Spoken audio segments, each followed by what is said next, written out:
টাকার পেছনে ছোটা কি সম্ভব? শ্রীকৃষ্ণ গীতার শিক্ষা। আমরা সবাই জানি টাকা আমাদের জীবনের একটি গুরুত্বপূর্ণ অংশ। তবে আমরা কি শুধুমাত্র অর্থের পেছনেই ছুটে চলেছি?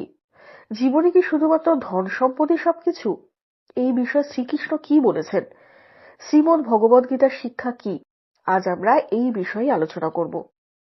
কেন আমরা টাকার পেছনে দৌড়াই? আমাদের সমাজে টাকা সুখের প্রতীক হিসাবে বিবেচিত হয়।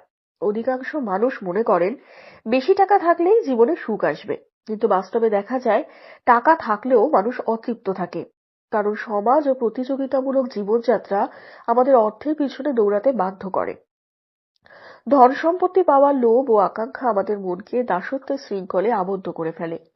প্রাচুর্যের মোহ আমাদের সত্যিকারের শান্তি ও আনন্দ থেকে দূরে সরিয়ে দেয়।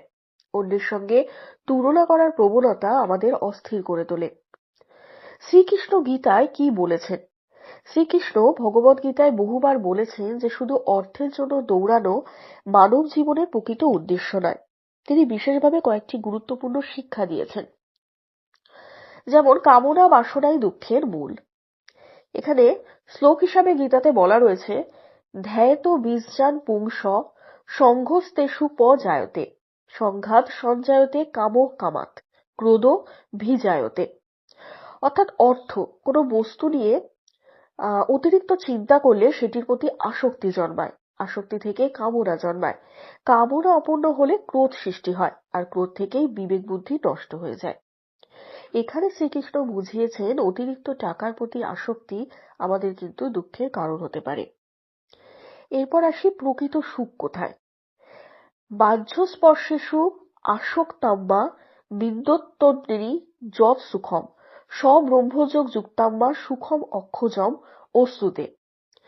যে ব্যক্তি বাইরের বস্তুতে সুখ খোঁজে না, বরং নিজের অন্তরের মধ্যে আত্মসুখ অনুভব করে, সেই ব্যক্তি প্রকৃত ও চিরস্থায়ী সুখ লাভ করে। অর্থাৎ টাকার পেছনে দৌড়ানো সুখের গ্যারান্টি নয়। প্রকৃত সুখ আসে আত্মসন্তুষ্টি ও ভগবানের প্রতি বিশ্বাস থেকে। কর্ম করো, ফলের আশা করো না। কর্মণ্যে বাধি কারস্তে মা ফলের সুকদাচন মা কর্মফল হেতু ভূর্মাত্মে সঙ্গস্তোষ কর্মণি। তোমার কর্তব্য কর্ম করে যাও, কিন্তু কখনোই তার ফলের আশা করো না। শ্রীকৃষ্ণ বলেছেন, আমরা যদি শুধুমাত্র অর্থের ফলের আশায় কাজ করি তবে আমরা দুঃখী হব। প্রকৃত সুখ হলো কর্মের মধ্যে আত্মনিবেদন করা। অতিরিক্ত লোভ বিপদ ডেকে আনে।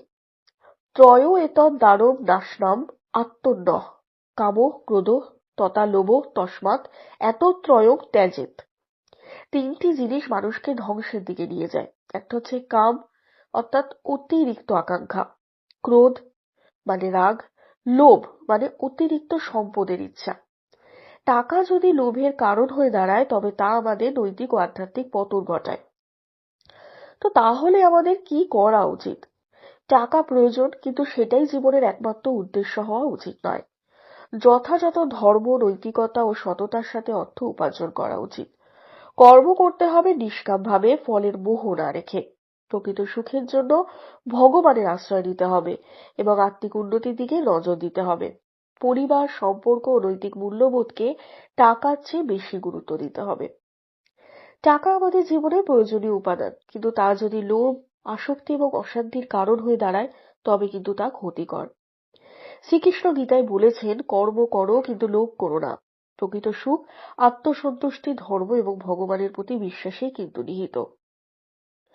আমরা যদি গীতার এই শিক্ষাগুলি মনে রেখে জীবনযাপন করি, তাহলে আমরা অর্থ উপার্জনের পাশাপাশি কিন্তু প্রকৃত সুখ এবং শান্তিও লাভ করতে পারবো। আজকের ভিডিওটি আপনাদের কেমন লাগলো অতি অবশ্যই কমেন্ট করে জানাবেন, আর চ্যানেলটি সাবস্ক্রাইব করে দেবেন। ধন্যবাদ।